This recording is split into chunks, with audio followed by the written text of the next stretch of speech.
For Archana Thakur, feeding her family is a daily struggle.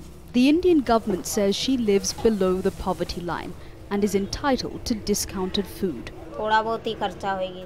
Subsidized grain from the government is a big help for my family. If we didn't have this, life would be even tougher.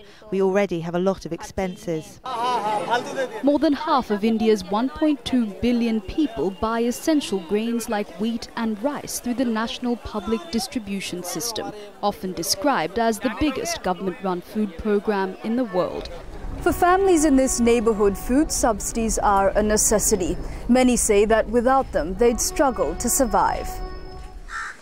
To feed hundreds of millions of people, the Indian government stockpiles food that local farmers produce. This has until now been a sticking point during negotiations at the World Trade Organization.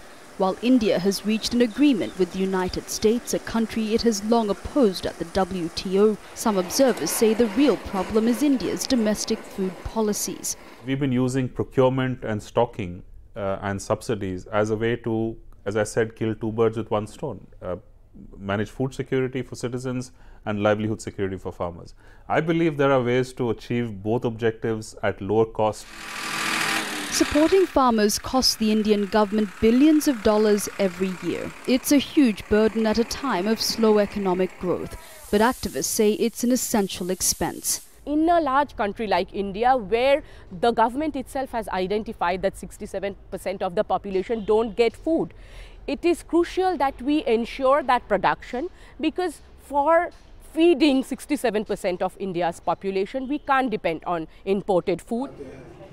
Archana doesn't know about the global negotiations that have perhaps saved her monthly food bill from rising. But she does know that she can still put the money she saves thanks to food subsidies towards building a better future for her children. Nidhi, Dutt, Al Jazeera, New Delhi.